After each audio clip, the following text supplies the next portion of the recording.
Hello കൂട്ടുകാരെ, മലയാളി മോമിലേക്ക് നിങ്ങൾക്ക് വീണ്ടും സ്വാഗതം. അപ്പോൾ ഇന്ന് നമ്മളൊരു അവധി ദിവസത്തെ റുട്ടീൻ വീഡിയോ ആയിട്ടാണ് വന്നിരിക്കുന്നത്. സമയം ഇപ്പോൾ ഒരു 7:15. അവധി ദിവസം സാധാരണ ഒരു 7:15 ഞാൻ എൻ്റെ ജോലികളൊക്കെ തുടങ്ങാം കേട്ടോ. സാറ്റർഡേയിലും സൺഡേയിലൊക്കെ അങ്ങനെ തന്നെയാണ്.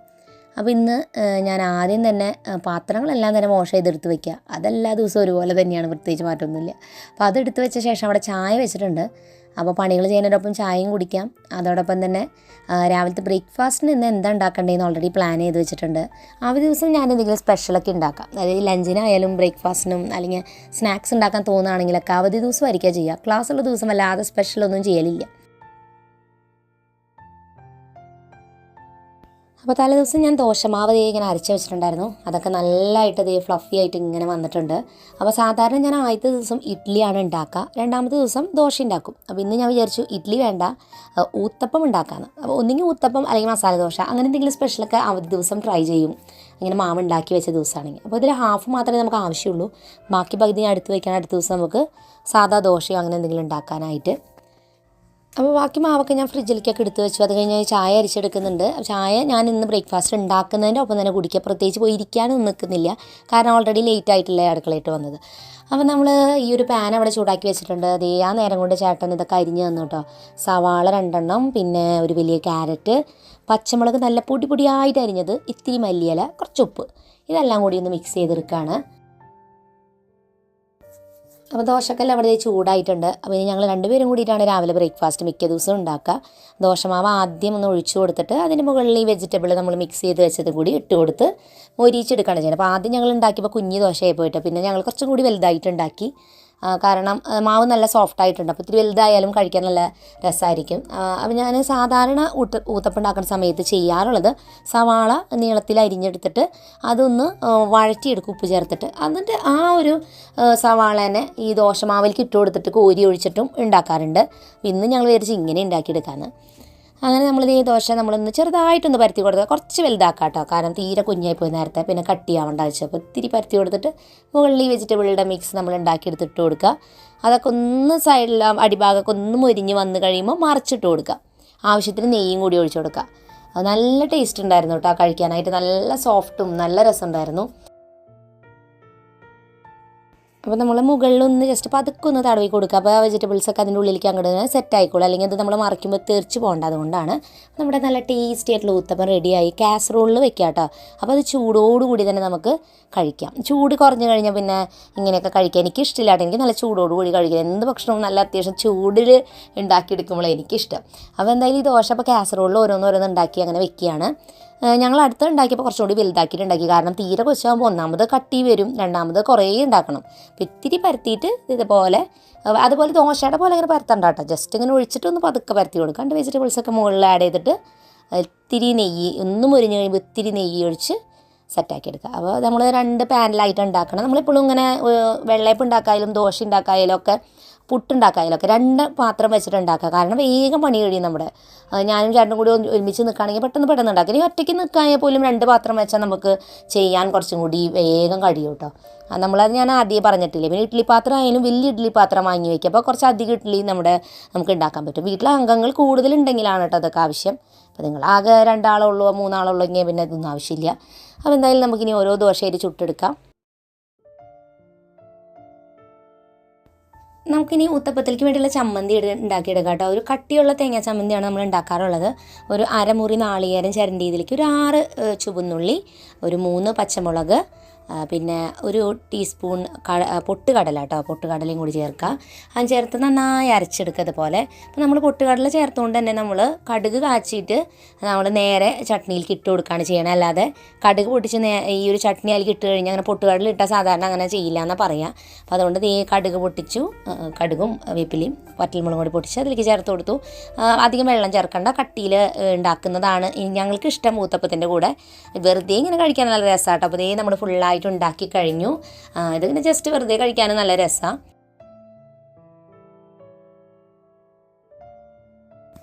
അങ്ങനെ നമുക്ക് രാവിലത്തെ ബ്രേക്ക്ഫാസ്റ്റ് കഴിക്കാം. നമ്മൾ എല്ലാം സെറ്റാക്കിയിട്ടുണ്ട്. ഊത്തപ്പവും തേങ്ങ ചമ്മന്തി കേട്ടോ. ഇതിൻ്റെ കൂടെ സാമ്പാറൊക്കെ കഴിക്കുന്നവരുണ്ട്. നമുക്ക് ഹോട്ടലിലൊക്കെ കിട്ടുമ്പോൾ പല ഇതൊക്കെ ഉണ്ടാവും അതിൻ്റെ കൂടെ. വീട്ടിൽ പിന്നെ നമ്മൾ ചട്നി മാത്രമേ ഉണ്ടാക്കിയിട്ടുള്ളൂ. അങ്ങനെ നമ്മുടെ ബ്രേക്ക്ഫാസ്റ്റൊക്കെ കഴിച്ച് കഴിഞ്ഞു. ഇനി നമുക്ക് പാത്രങ്ങൾ ബാക്കിയുള്ളതൊക്കെ കഴുകാനുണ്ട്. അവധി ദിവസമാകുമ്പോൾ പിന്നെ മക്കളും വീട്ടിലുണ്ടാവും. അപ്പോൾ അവരും എന്നെ ഹെൽപ്പ് ചെയ്യാനായിട്ട് ഞാൻ വിളിക്കും. അപ്പോൾ പാത്രങ്ങൾ കഴുകി വെക്കാനോ അല്ലെങ്കിൽ എന്തെങ്കിലും അടുക്കളയിലൊക്കെ വല്ലതും അരിയാനോ പിടിക്കാനോ എന്തെങ്കിലുമൊക്കെ ഹെൽപ്പ് ചെയ്യുകയാണെങ്കിൽ അവർ വന്ന് സഹായിക്കാറുണ്ട്. അപ്പോൾ മാവ് കുറച്ചും കൂടി ബാലൻസ് വന്നു. അപ്പോൾ അതെല്ലാം തന്നെ ഞാൻ വേറെ പാത്രത്തിലാക്കി വെക്കുകയാണ്. അതുപോലെ തന്നെ തേങ്ങ നമ്മൾ കുറച്ച് അധികമൊക്കെ ചിരണ്ടി എടുത്തിട്ടുണ്ടായിരുന്നു. അപ്പോൾ അതൊക്കെ ഓരോ ഡബ്ബകളിലാക്കി ഇങ്ങനെ വെക്കുകയാണ്. 2 തേങ്ങ വെച്ച് ചിരണ്ടും. എന്നിട്ട് അതെല്ലാം അങ്ങനെ കുഞ്ഞു കുഞ്ഞു ഡബ്ബയിലാക്കിയിട്ട് വെക്കും. അപ്പോൾ നമുക്ക് ആവശ്യമുള്ള കറികൾ എടുക്കാനായിട്ട് ഇവിടെ റോസ് ടേബിളൊക്കെ ഒതുക്കി സെറ്റാക്കിയൊക്കെ ഇടാണ്. അപ്പോൾ ക്ലാസ് ഇല്ലാത്ത ദിവസം മക്കൾക്ക് ഇങ്ങനെ കുഞ്ഞു കുഞ്ഞു എന്തെങ്കിലുമൊക്കെ ജോലികൾ കൊടുക്കുകയാണെങ്കിൽ അവരത് തനിയെ ചെയ്ത് പഠിച്ചാൽ പിന്നെ നമുക്ക് ആ ഒരു ജോലി ചെയ്യേണ്ട ആവശ്യമില്ല.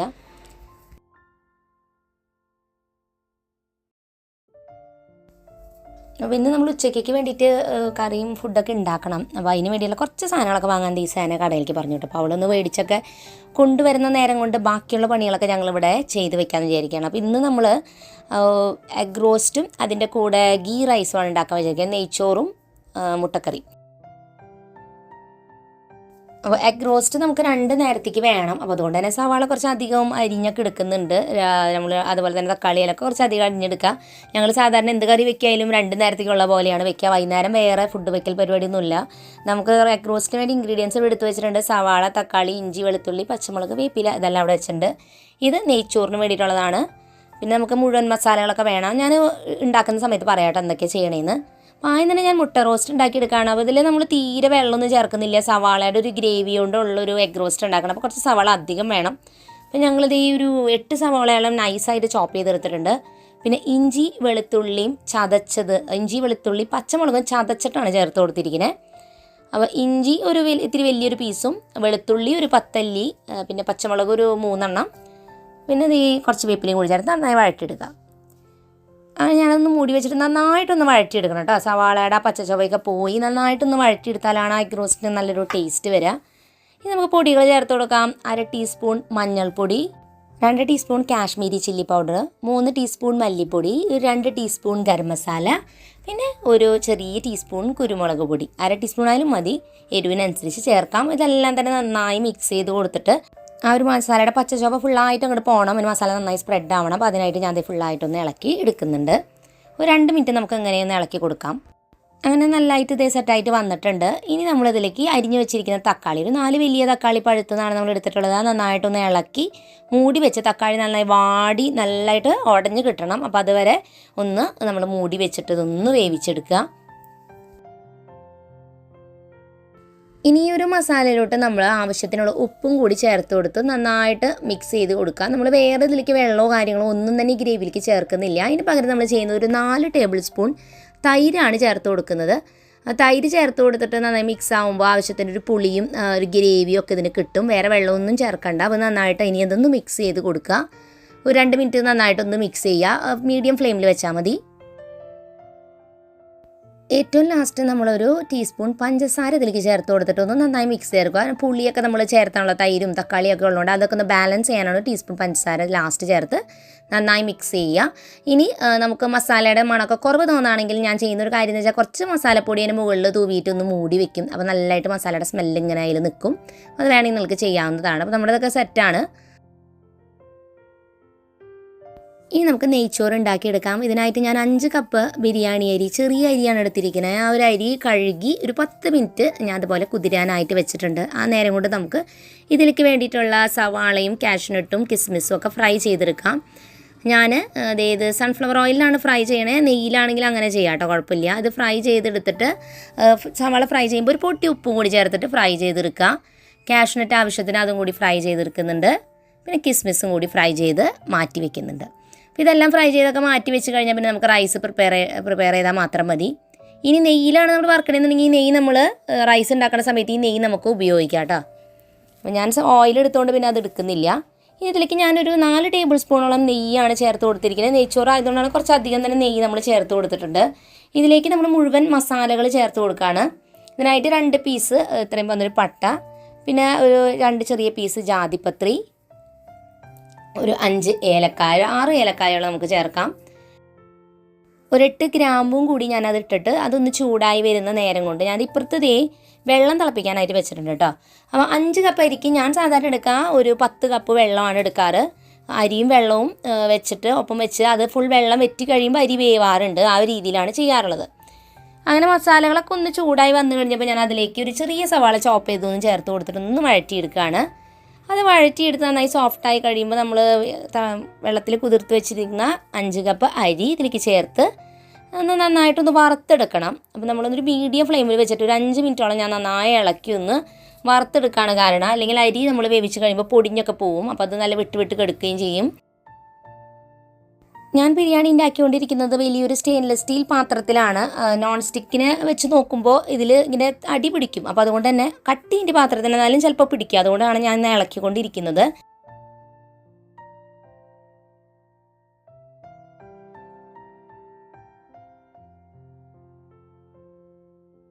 നന്നായി ഇളക്കി കൊടുത്ത ശേഷം ഇതിലേക്ക് നമ്മൾ തിളപ്പിച്ച് വെച്ചിരിക്കുന്ന 10 ഗ്ലാസ് വെള്ളം ഇതിലേക്ക് ചേർത്ത് കൊടുക്കുകയാണ്.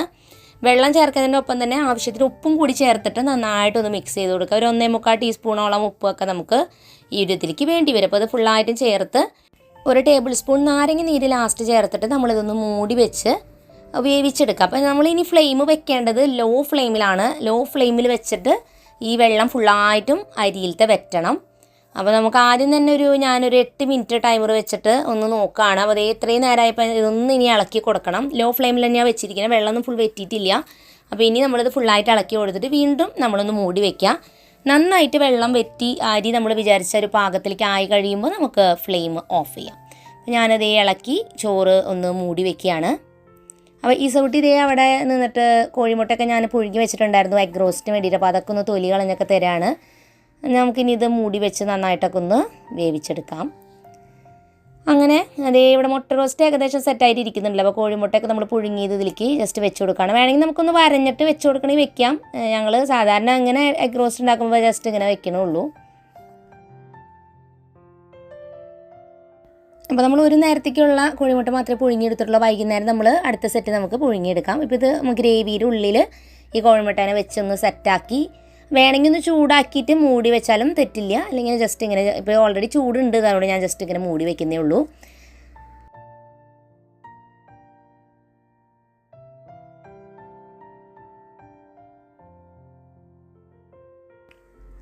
അങ്ങനെ നമുക്കിനി നമ്മുടെ ബിരിയാണി അരി ഒന്ന് നോക്കാം. അപ്പോൾ വേവൊക്കെ നല്ല പക്കയായിട്ടുണ്ട്, സെറ്റായിട്ടുണ്ട്. അപ്പോൾ നമുക്കിനി ഇതിലേക്ക് കുറച്ച് മുകളിൽ നമ്മൾ വിതറി കൊടുക്കില്ലേ, അപ്പോൾ അതൊക്കെ ഇട്ട് കൊടുക്കാം. ആദ്യം ഞാനൊരു ടേബിൾ സ്പൂൺ നെയ്യ് ഒന്ന് പതുക്കെ ഇങ്ങനെ ഒഴിച്ചു കൊടുക്കുകയാണ്. അതിനുശേഷം ഫ്രൈ ചെയ്ത് വെച്ചിരിക്കുന്ന സവാള, കാഷ്യൂനട്ടും കിസ്മിസ് ഇതിൻ്റെ മുകളിൽ ചേർത്ത് കൊടുക്കുക. അത്ര മാത്രമേ ഇതിൻ്റെ മുകളിൽ ചേർക്കണുള്ളൂ. വേറെ മല്ലിയില, പുതിയനില അങ്ങനത്തെ ഒന്നും തന്നെ ഇതിലേക്ക് ചേർക്കേണ്ട ആവശ്യമില്ല. ഞാൻ നെയ്ച്ചോറ് ഉണ്ടാക്കുമ്പോൾ ഞാനിങ്ങനെ ചെയ്യാറ്. ഓരോരുത്തരും ഓരോ രീതിയിലാവും ചെയ്യണേ. ഞാൻ ചെയ്യുമ്പോൾ ഇതുപോലെ സിമ്പിളായിട്ടാണ് ചെയ്യുന്നത്. അപ്പോൾ അതേ നമ്മുടെ ഈ നെയ്ച്ചോറ് ഏകദേശം സെറ്റായിട്ടുണ്ട്. നല്ല ടേസ്റ്റ്, നല്ല നെയ്യുടെ മണവും നല്ലൊരു ഫ്ലേവറുമാണ് ഈ ഒരു നെയ്ച്ചോറ് നമ്മൾ ഉണ്ടാക്കുമ്പോൾ. നിങ്ങൾ കുറേ പേര് ഉണ്ടാക്കണത് തന്നെയാവട്ടെ. ഞാൻ പുതിയ വലിയ കാര്യമാരൊന്നും പറയണതല്ല. ജസ്റ്റ് എനിക്കറിയുന്ന ഒരു റെസിപ്പി നിങ്ങളോട് പറഞ്ഞു എന്ന് മാത്രം. അങ്ങനെ നമ്മുടെ നെയ്ച്ചോറും എഗ് റോസ്റ്റും ഒക്കെ റെഡി ആയിട്ടുണ്ട്. ഇതിൻ്റെ കൂടെ ഞങ്ങൾ സലാഡും കൂടി ഉണ്ടാക്കിയിട്ടുണ്ട്. തൈരിൻ്റെ സലാഡും കൂടി സൈഡിലത് അവിടെ ഉണ്ടാക്കി വെച്ചിട്ടുണ്ട്.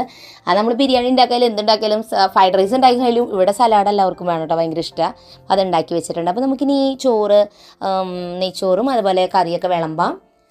അപ്പം ഞങ്ങളൊക്കെ സാധാരണ പോലെ വിളമ്പിയിട്ട് എടുത്തോളൂ. അപ്പോൾ മക്കൾക്ക് അവർക്ക് ഹോട്ടലിലൊക്കെ കിട്ടുന്ന പോലെ വിളമ്പണം എന്നൊക്കെ പറഞ്ഞിട്ട് അവർ ഇങ്ങനെ ഒരു ബൗളിൻ്റെ ഉള്ളിൽ ചോറൊക്കെ ഇട്ട് അതിൻ്റെ ഉള്ളിൽ എഗ് റോസ്റ്റൊക്കെ വെച്ച് അതുപോലെയൊക്കെ സെറ്റ് ചെയ്തിട്ടൊക്കെയാണ് അവർ ചെയ്യണത്.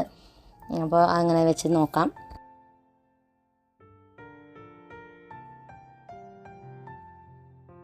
അപ്പോൾ ആദ്യം റൈസ് ലെയർ ചെയ്തിട്ട് അതിൻ്റെ ഉള്ളിൽ കുറച്ച് കറി ഇങ്ങനെ വയ്ക്കുക. പിന്നെ റൈസ് ലെയർ ചെയ്യുക. നേരത്തെ നമ്മുടെ സവാളയും കാഷ്യൂനട്ട് മിക്സ് ഇട്ട് കൊടുക്കുക.